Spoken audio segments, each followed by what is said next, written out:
Lansing's only sports station. The Game, 7:30. Let's play.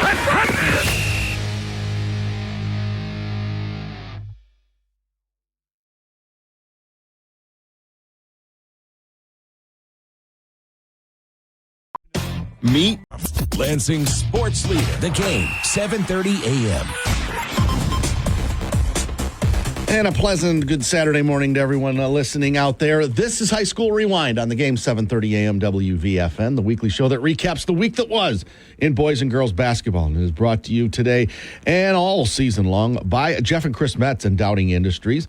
Michigan is a first of all, Dowding Industries always looking to develop your talent. Michigan's a manufacturing state. If you're looking for a career with huge potential, check out one of the many manufacturing companies in our local area. Go to dowdingindustries.com for more information. And, of course, the Lansing Sports Commission. No matter the sport, the Lansing Sports Commission can make your next event your best event. Plan on something greater. Find out more at lansingsports.org. I am Brock Palmish. I'll take you up until 11 o'clock today, and that's when Will Tiemann, Dalton Shetler, and the Sports Life will take over. We'll tell you about the schedule of events that are coming up today and tomorrow here on the Game, 7:30 a.m. WVFN, and, of course, the 1240 WJIM, and Classic Rock 94.9 MMQ. That's coming up a little bit later. Also coming up, Lee Chaney, the 19th year head coach for Mason boys basketball. They're leading the CAAC Red right now, and we'll talk to him about his team coming up. And, of course, Brian Calloway, the prep sports editor of the Lansing State Journal, LSJ.com. The game you heard here last night, Sexton using big-time defense to take care of Portland 51-33 and maintain their lead in the CAAC White. They've got a 6-0 league record, 7-4 overall. They've got a one-game lead over Charlotte and Olivet right now as we get close to the halfway point. We're pretty much at the halfway point of the season right now, not quite the halfway point in league play, but very impressed with Sexton, and it was a total team effort. Nobody had, it wasn't like one guy had 30 points and the rest had 4 or 5 points. Keyshawn Somerville, 13 points, 5 rebounds. Devin Hodges-Smith, 10 points, 4 rebounds. Hurley Young, 9 points, 5 rebounds. DeQuarius Jones, 7 points and 5 rebounds. So, a lot of guys contributing and got to work on their free throw shooting, 6 for 16. That could definitely hurt them when they play when they play closer games this season. But, yeah, Sexton's very, very good using their defense to get the win last night, as they've done, pretty much all season long. Okemos and Holt played another classic, this one at Okemos High School last night. They win at 57-56. Colin Walton, 18 points and 10 rebounds. His twin brother Brennan, 17 points and 10 rebounds. And that's a big win there for Okemos. Mason is absolutely in control of the CAAC Red. They've got a 2-game lead over everybody. This after beating Williamston at home last night, 66-54. Levi Stambaugh, 17 points. Kaysen Carswell, 16 points. Luke Marlin, 12 points, 10 rebounds, 8 assists. Caleb Parrish, 10 points as well for Mason. They're 10-2 on the season. They're 5-0 in league play. They are at the halfway point of their league schedule, and they've got a 2-game lead. Things are looking good there. Taking a look at some of the other action from last night. I already mentioned Sexton. Charlotte's right there. They beat Portland earlier this week at home, and they beat Eaton Rapids at home. Arch rival Eaton Rapids at home last night, 78-56. Ben Buzzard, 16 points, 11 rebounds. But Malachi Garza was the leading scorer for Charlotte. He had 20 points to lead Charlotte. So that CAAC White, Sexton, 6-0 in league play. Charlotte, 5-1. Olivet is 5-1 in league play. It looks like it's coming down to those 3 teams, especially after Olivet beat Lansing Catholic at home last night, 64-35. They've won 5 in a row. Bo Lincoln, 19 points, 7 rebounds, 6 assists. Ian Kerrigan had 14 for the Eagles.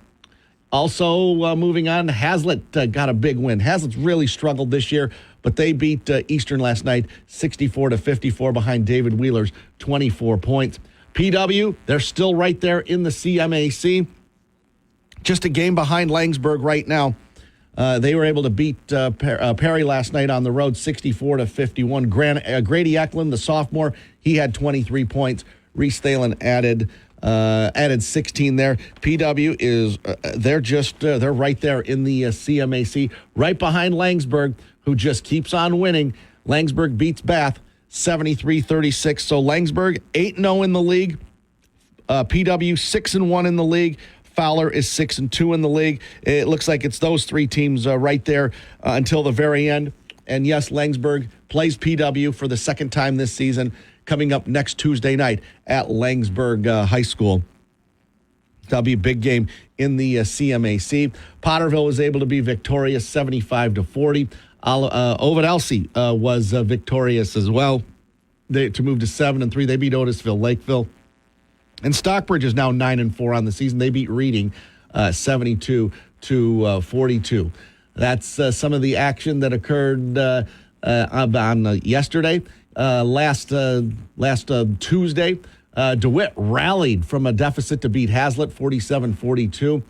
And Zach Nevison and Elliot Larner each had 14 points to lead DeWitt in the victory. Lansing Catholic beat Ionia 41-39. Game-winning shot by Lucas Payne with 3 seconds left to lead the Cougars to the win. Just some of the other action that occurred this week. Also, on the boys' side, taking a look at that, it was East Lansing over DeWitt, 52-29. East Lansing, most talent in the area, probably the best team in the area. Only Waverly out of this area has shown that they can, belong on the same court as the East Lansing Trojans. Trojans are now 10-0 overall, 3-0 in league play. KJ Torbert led the top-ranked Trojans, number one in the state. A lot of people think they are. Mick McCabe and lots of others think so as well. KJ Torbert, 20 points to lead East Lansing in that victory. And so that's what it looks like there. Okemos and East Lansing play next Thursday night at Okemos High School. Eric Doc Love and I will be there for that one. We'll hit the air right around 7 o'clock or so. So here's the standings right now in the CAAC Blue. Okemos 4-0 in league play, 10-1 overall. Only that loss to Detroit Catholic Central just after the first of the year. East Lansing, even they're undefeated, 3-0 in league play. They're 10-0 overall. Waverly is 2-1 in league play. They beat Grand Ledge. Told you about that. They are 9-3 overall. So looks like it's those three teams right now in the CAAC Blue. And told you about some of the other standings in boys basketball. As far as the girls go, well, congratulations to Morris senior forward Aubrey Rogers. She crossed the 1,000-point plateau yesterday in Morris's big win over Flint Beecher. They were victorious.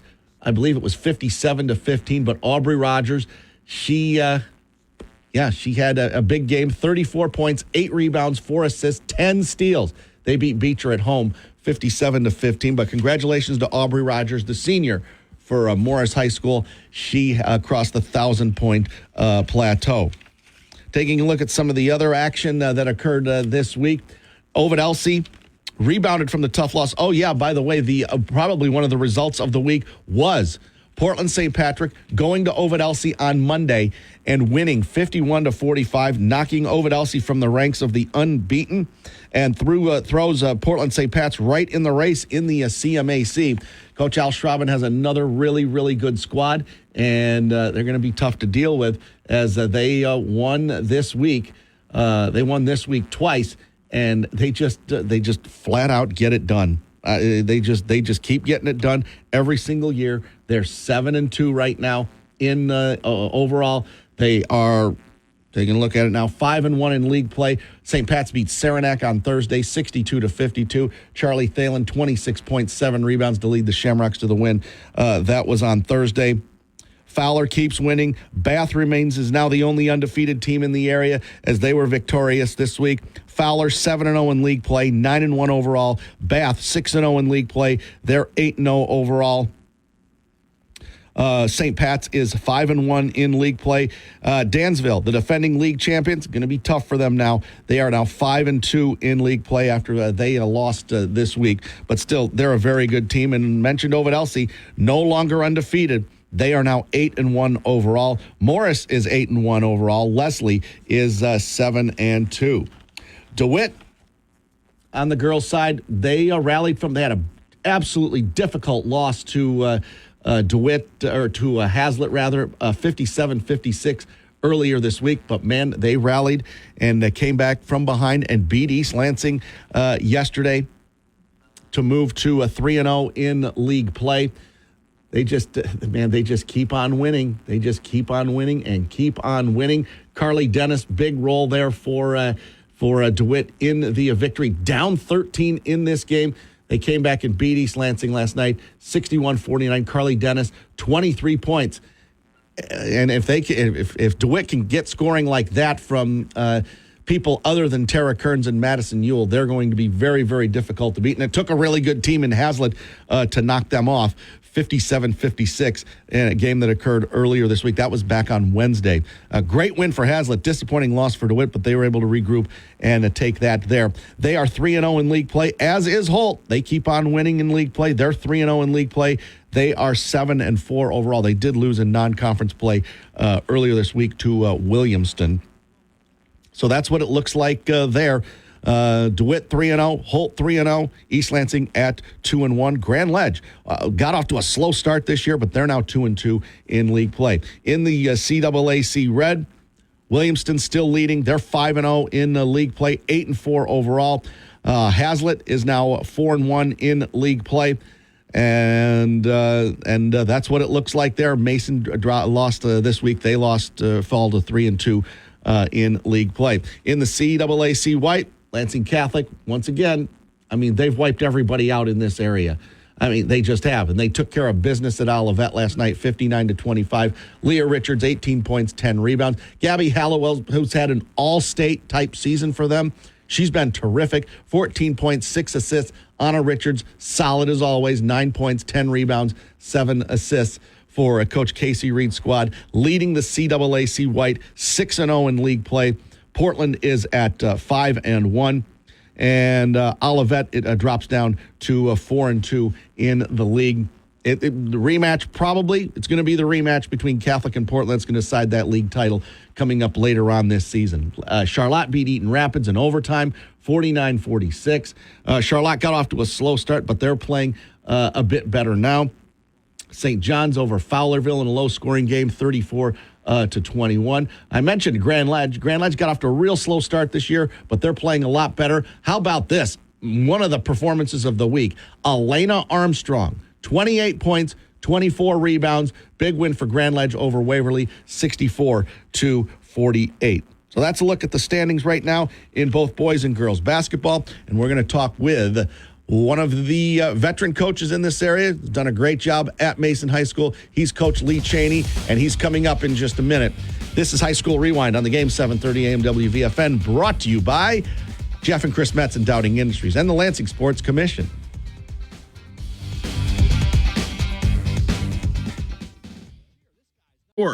Lansing's only sports station, the game, 730. Let's play.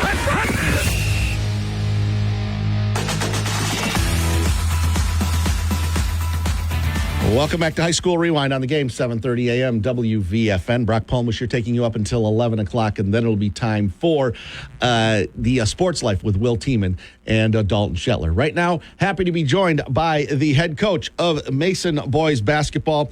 They are 10-2 overall, 5-0 in the CAAC Red. They're in great shape in the CAAC Red, halfway through their league schedule, and they've got a 2-game lead right now over Williamston and St. John's. This after Mason's big win over Williamston last night, 66-54. The 19th-year head coach for Mason joining us now. He is Lee Chaney. Coach, welcome to High School Rewind once again. Thanks for having me on, Brock. Always good to talk to you. Well, Coach, you're in good shape right now. You got a 2-game lead in the CAAC Red after beating Williamston 66-54 last night. Sounds like a good competitive game. We know about, guys like Luke Marlin and Kaysen Carswell. But, Levi Stambaugh, who, if he's open, he's going to shoot it. And you love the aggressiveness. He was that way as a sophomore last year. Just a junior, leading the way. Balanced scoring attack, 17 points. Kaysen Carswell, 16 points. Luke Marlin, 12 points, 10 rebounds. Caleb Parrish, 10 points. That's what you want to see as a coach, don't you? Yeah, we have a balanced starting lineup. We really do. And I said it all last year, and this year is, a lot of times when you scheme for a team, you're looking at maybe taking away one or two kids and the strength of the other team. And we've got a lot of options, and there's going to be nights where one kid scores 18, 20, and the next night he might only have 4 or 6. Somebody else will pick up the slack, and that's what's been fun about coaching this group for the last couple of years is it's not just one guy, it's not just 2 guys, it's a team, and it's been a lot of fun to watch. And you're healthy too. It hurt you at the end of last year. It's probably one of the reasons why you didn't win the district last year when you were favored to get into it. Case and Carswell got hurt near the end of the season, and then as did Luke Marlin. Man, when those kids are healthy, it's really, really a balanced lineup.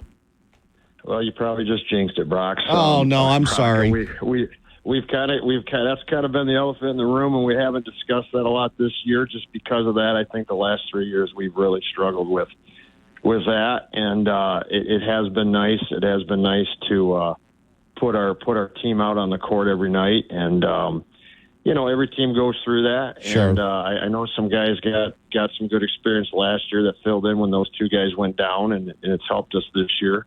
But yeah, I mean, obviously, if you're going to compete at the highest level, you want your best weapons out there, and like I said, I like our team. I like what we can do when we play together. We're not individualistic.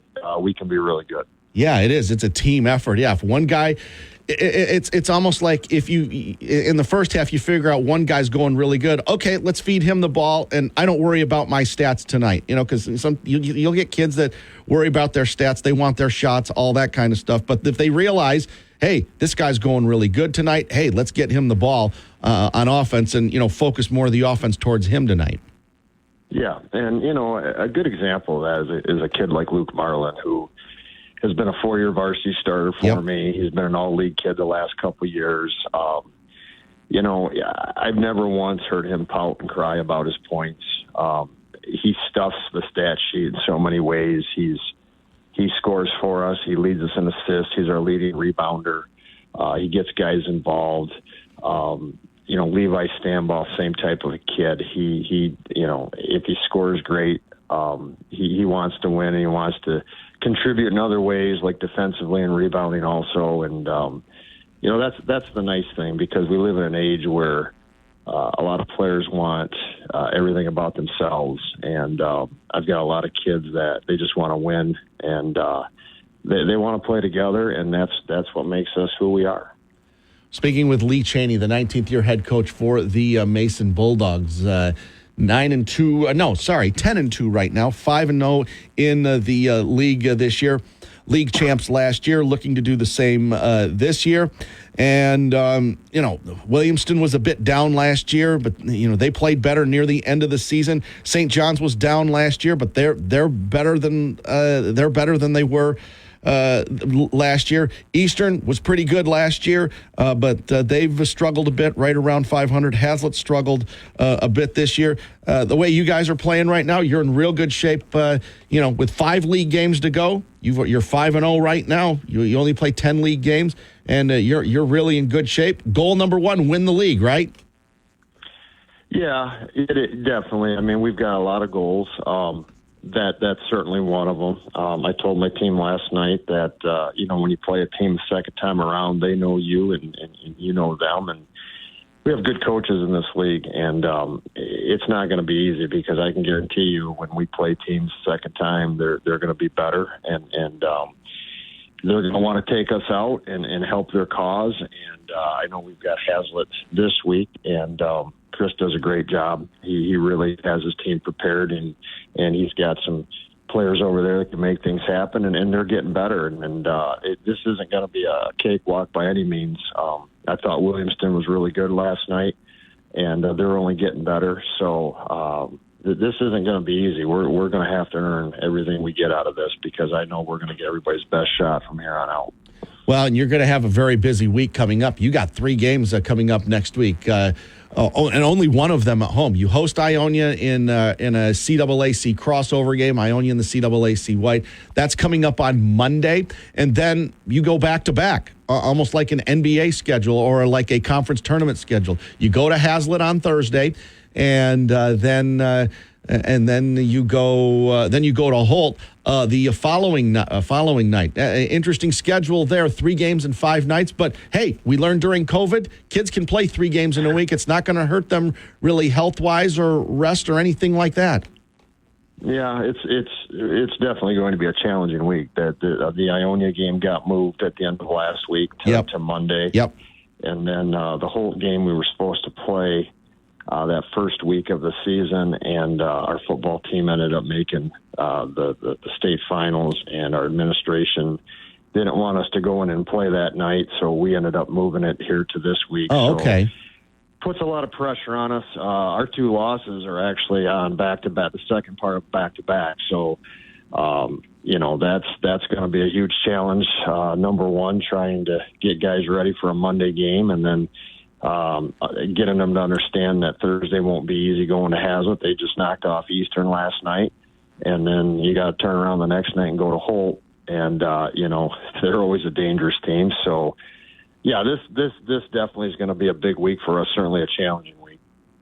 Yeah, that's right. The weather, the Ionia Mason game getting moved, and I forgot about that. Yeah, you were supposed to play Holt, first week of the season, but I think that's a wise decision by your school district moving that game. You don't want your kids to be, boom, you're in the state finals, and boom, you got to play one of your arch rivals first week of the season in basketball with a lot of football players that play basketball. That's probably a wise decision, but now I don't want to say you're paying for it now because, playing 3 games in 1 week, but man, that's difficult. How do you practice during this week? Do you practice differently knowing you've got 3 games in 5 days? Well, yes, it's kind of like your district week. You're doing a lot of walkthroughs. Okay. I've always been a big believer. My mentor taught me many years ago, it's about saving legs and being fresh and being ready in terms of that. The obvious great thing that we have with our team is I've got a lot of kids that I've had for 3 years. And you don't have to do a whole lot of prep with these guys. They're, the Luke Marlins and the Cason Cardwells and the Levi's, they're very intelligent basketball players. So, we go over scouting report, we talk about strengths, we talk about weaknesses, we talk about what we're probably going to see. And, in terms of the running and the conditioning and all that, you're not doing as much of that this week just because of all the games you're going to be playing. So, like you said, with COVID, and last year we had this a little bit towards the end of the year where we had to do some makeup games on Saturdays and back-to-back. Right. We've had 2 back-to-backs this year already. We know what's coming, and it's just a matter of physically trying to keep those guys ready to go and mentally as well. Lee Chaney, the 19th year head coach for Mason boys basketball, joining us here on High School Rewind. Looking at some of the other games that you're going to play, you've got Eaton Rapids coming up, St. John's, Parma Western, and let's see. You got to go to Grand Ledge. It doesn't get easier here. Playing teams like Parma Western, playing, like I said, playing Grand Ledge, playing Ionia. You're playing a tough non-conference schedule too. Yeah, and we've tried to build that up the last couple of years, knowing the group that we had. One of the things that we really wanted to try to do this year was to play more of the blue schools, and so we've played DeWitt, we've got Holt, we've got Grand Ledge. Our entire district's the blue, so. Yep. We've got to get prepared that way. It doesn't do us any good playing teams that are struggling or maybe not have the talent or the depth that the teams are going to have that we play in the district. Our district's loaded, and so we knew that try to get as many good teams on our schedule that we could, and to prepare us. And I think playing DeWitt a week ago really helped. The teams in the blue are so good and so well coached, and they just play at a different level that trying to get our guys to understand, you're going to have to bring your A game every night in that type of situation because there isn't a night off in the blue, and all those teams are very good. It is a 5-team district: East Lansing, Holt, Everett, Mason, and Okemos.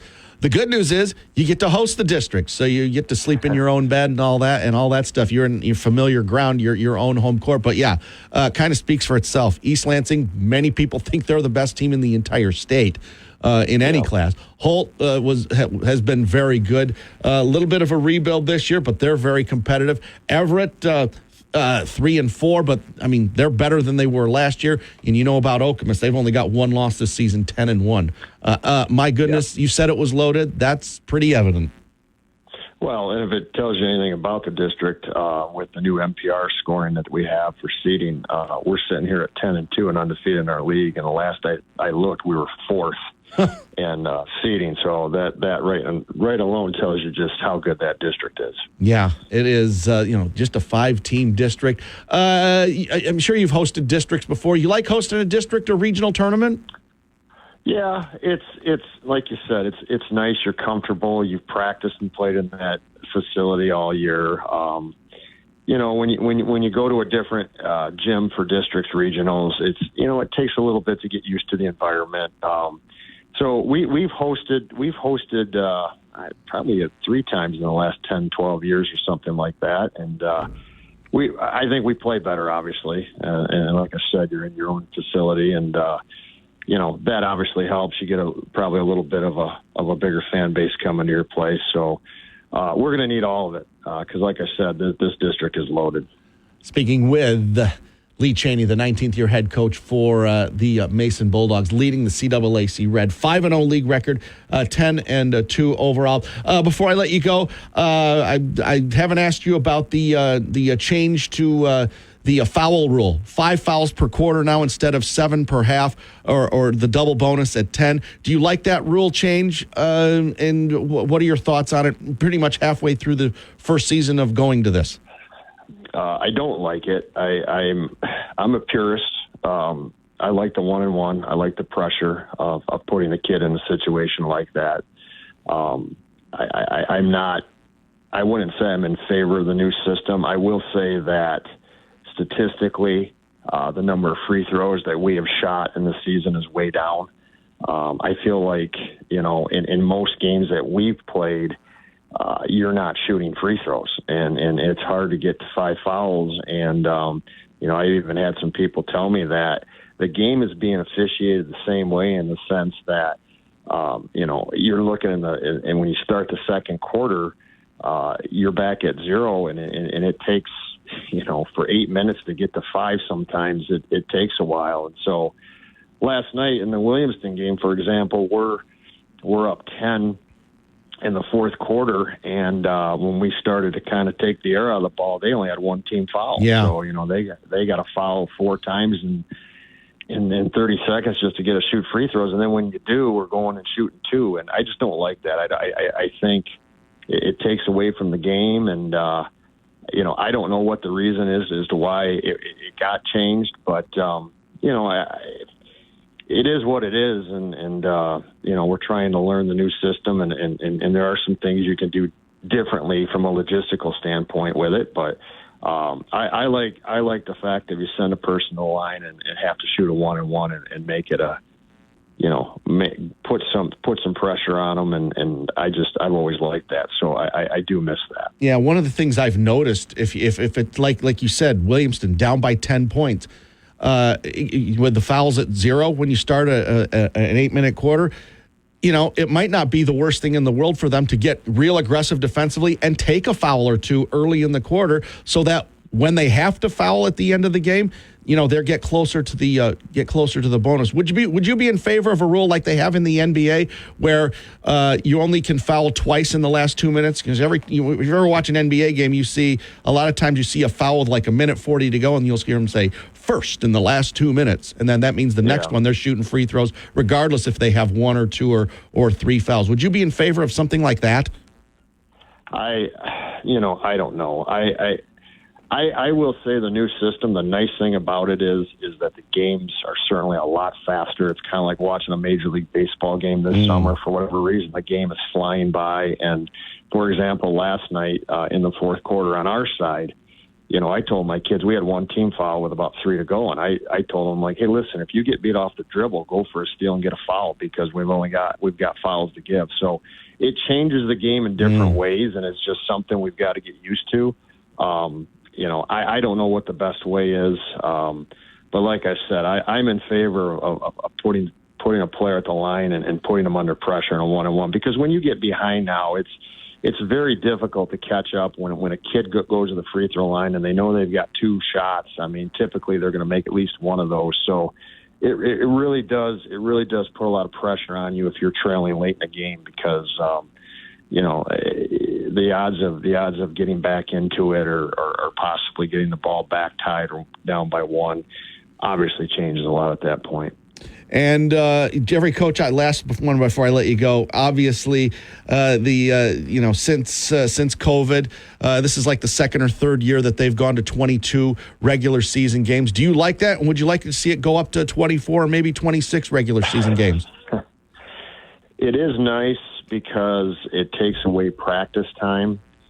The problem is I didn't mind going to the 22 games. What I dislike and I don't understand is they shortened our season by a week on the practice end at the front. And so now we are stuck with, if you're going to get 22 games in, you're basically stuck either playing 3 games a week when you're in school or playing games over Christmas break. And the hardest thing with that is getting your kids – 2 games and 2 practices over Christmas break, not only at my level, but at the JV and the freshman level, it's even harder. And so I don't mind the 22-game schedule, but, the window to get it in today is a lot shorter than what it used to be. And so it puts a strain on things. And in terms of working and game prep and all that, there's not many breaks in the season at all, and that again, from a physical standpoint and from a mental standpoint,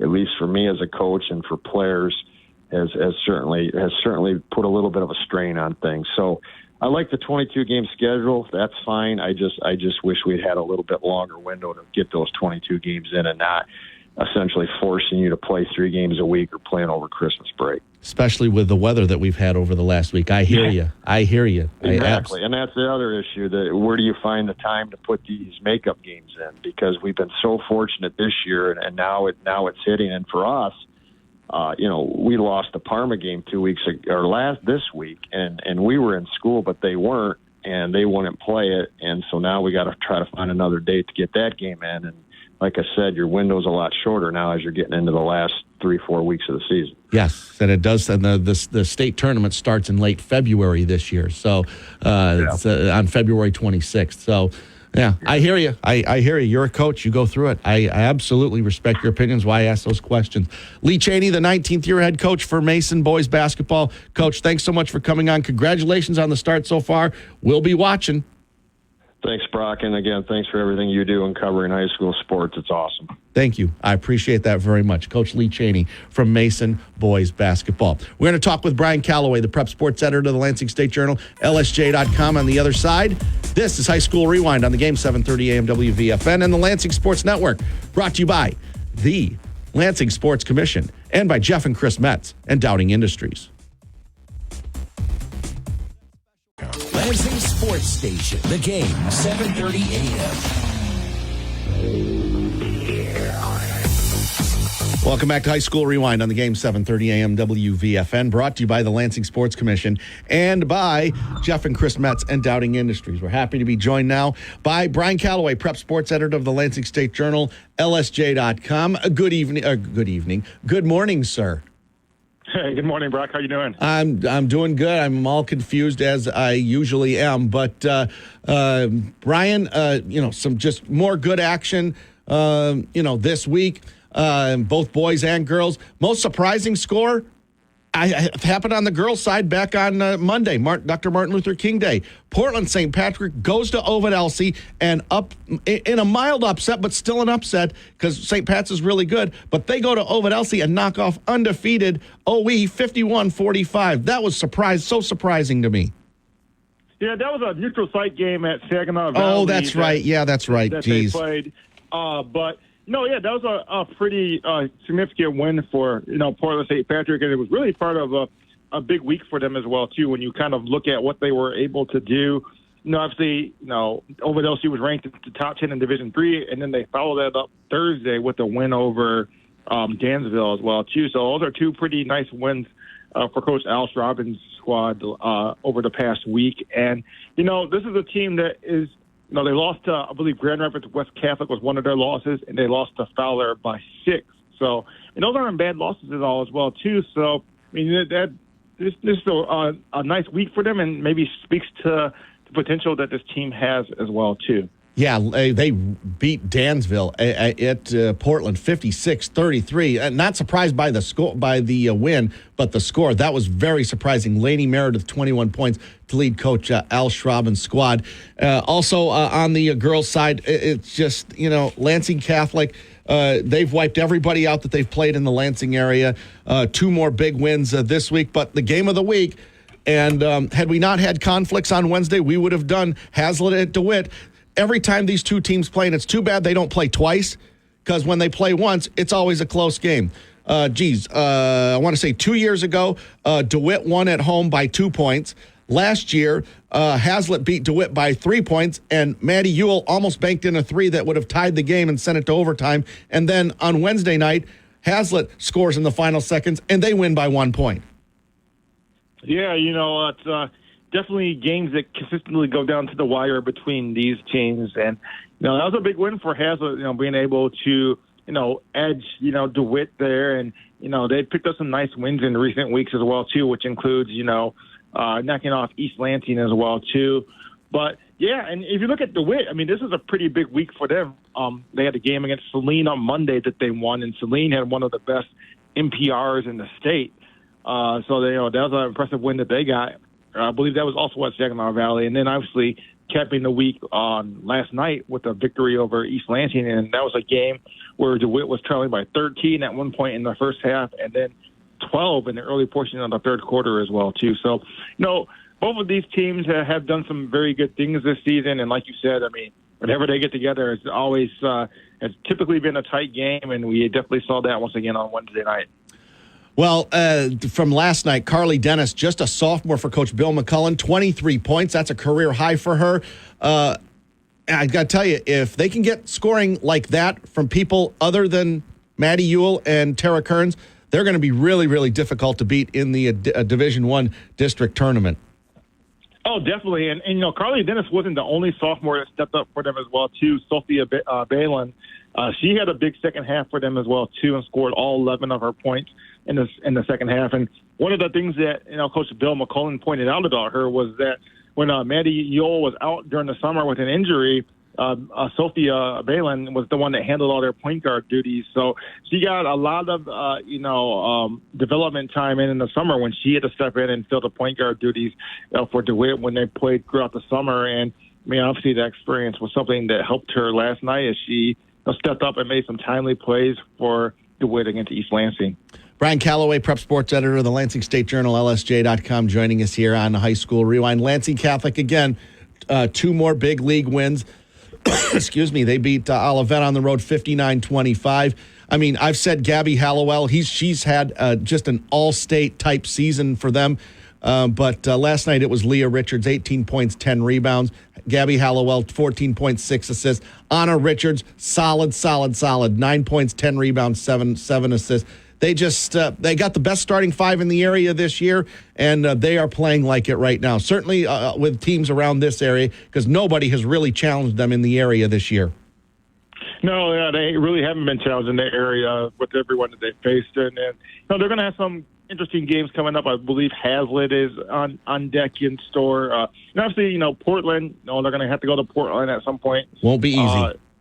Yeah, that's not going to be an easy game for them as well, too. And I don't know if it's going to be much of a as big of a blowout as it was last time when they met as well, too. So, there's going to be some other interesting games for them in the area. But, so far, they've just been, like you said, dominant against anyone in the area. Anna Richards is closing in on 1,000 points, and I believe now she's 15 away after what she was able to do last night against Olivet as well, too. So. Brian Calloway, who would have thunk at this stage of the season that Bath would be the only girls team that's undefeated? They're 8-0 right now. They just keep winning and winning, but they got some tough games coming up too. Yeah, they have a big week ahead, with Portland St. Patrick and Fowler both next week. And obviously they were supposed to play Paloma-Westphalia this past week, but that game got moved, and then they ended up getting a win over Laingsburg on Thursday to move to 8-0. But I thought the Dansville win that they had earlier this month was a pretty big win for them, and now they're going to have a chance to back that up against some other tough tests in the CMAC when you get the likes of Portland St. Patrick and Fowler. And Fowler is the only other team that is unbeaten in CMAC play, so that should be an interesting game coming up on Friday. Bath at Portland St. Pat's on the 24th. That's next Wednesday, and then on Friday they host Fowler. Should be one whale of a game. All right, on to the boys' side. Okemos and Holt, surprise, surprise, they play another classic. This at Okemos. Okemos squeezes it out 57-56. It's the Walton brothers again, the Walton twins, Colin and Brennan. They are the guys for Coach Jeff Wanch. Yeah, and both of them had doubles last night while helping them to yet another victory. And I just continue to be impressed with the way that Okemos has, what they've been able to do. I mean, just losing the talent that they have lost over the past year, and just to kind of be where they're at right now, and be 9-1 and be still unbeaten in the CAAC Blue. And they've got a big week ahead of them as well too. Talking about teams that have big weeks. With the Waverly on Monday, and then a game at home against East Lansing on Thursday as well too. But with the job that Coach Jeff Wanch has done has been very impressive. It certainly has. I just had Lee Chaney on, the Mason head coach. They look to be in control. They've got a 2-game lead with 5 games left in the league play. Mason looking really strong right now at 10-2 on the season. Only 2 losses was the 1-point loss to Adrian at the Moneyball shootout, and then over the holidays they lost their own tournament to a very good Howell team. And Caleb Parrish did not play in that game. But other than that, they've looked really, really good right now. And they've got a good, well-balanced starting 5. No, they really do. And Cason Carswell has been the guy that has been intriguing, just the way that he stepped up. And he's been one of the leading scorers in Greater Lansing this year, averaging just under 20 points a game. And, obviously, Caleb Parrish and Luke Marlon were the All-State guys last year, and they were big pieces to their back. And then you obviously have Levi Stambaugh, who had a pretty solid game for them in their win over Williamston last night as well, too. But, yeah, they have a very balanced attack, and, they look like a team that can maybe do some special things once again this season. And another team that's looking to do special things is East Lansing. They won easily at DeWitt, 52-29. KJ Torbert, one of the best sophomores in the state, 20 points there. And they're just East Lansing just continues to be terrific. No, they do. One of 2 unbeaten teams in the area, along with Laingsburg. And KJ Torbert, he's just had a phenomenal season for them, and he's stepped up in some pretty big games for them as well, too. I mean, you look at the game that we were both at last Thursday when they played at against Waverly at home, and he was a difference maker in that contest with his ability to get to the basket and just make some timely plays as well, too. But, yeah, he's had a very strong season for East Lansing, and obviously, Cam Hudson's a very talented player. J.L. Branson's a very talented player as well, too. So East Lansing is just looking very, very good right now. And so is Sexton in the CAAC White. They've got a 1-game lead over Charlotte and Olivet. They took care of Portland last night, 51-33. Defense. It wasn't necessarily full-court defense, although it was a little bit like that. Full-court press did cause some problems, but it was the half-court defense. The pressure that they put on Portland just made all the difference in the world. And even though Sexton only went 6 for 16 from the free throw line, they're going to need to improve on that. They got another well-balanced effort there. Keyshawn Somerville, Hurley Young, Devin Hodges-Smith, very, very solid. And DeQuarius Jones, solid as well. This Sexton team's really good and getting better. Yeah, and this is a younger team as well, too. But, yeah, with Keyshawn Somerville being a sophomore, Marquise Murray is a sophomore as well, too. But they definitely have been able to handle their business so far in the league play, just be a game up on both of those teams. And they've already got wins over both Charlotte and Olivet as well, too. And, Portland has been a team that has been has been improved this year. So that was an impressive win, for them to knock them off, because Portland just went toe-to-toe with Charlotte earlier this week as well, too, before coming up short as well, too. But, yeah, Sexton finds himself in a pretty good spot so far in the CAAC White. Absolutely, yeah. Charlotte beating Portland 51-47 earlier in the week. And I can't finish up this interview without talking about Langsburg. They just keep rolling along. I think it's 37 wins in their last 39 games. Xander Woodruff's been terrific, undefeated right now, but they got a big game Tuesday night at home against PW. That's PW's only loss, and it was in overtime in December. Another big one tonight, or coming up Tuesday night. Yeah, and that's going to be an exciting game as well, too. And I remember being last year when those two teams met at Langsburg, and that gym was packed, So if anyone plans on going to that game, you better get there early because it's going to, I imagine, another similar environment just with the way that both of those teams are playing and both of them being ranked in the top 10 in Division III. And both of them have the top two scorers in Greater Lansing as well, too, with Xander Woodruff, and Grady Eklund for Pewamo Westphalia. Yeah. Both of those guys are averaging near 30 points a game and have just been key to what their teams have been able to do. Brian Calloway, Prep Sports Editor of the Lansing State Journal, LSJ.com. Thanks so much for coming on. Talk to you same time next week, same station.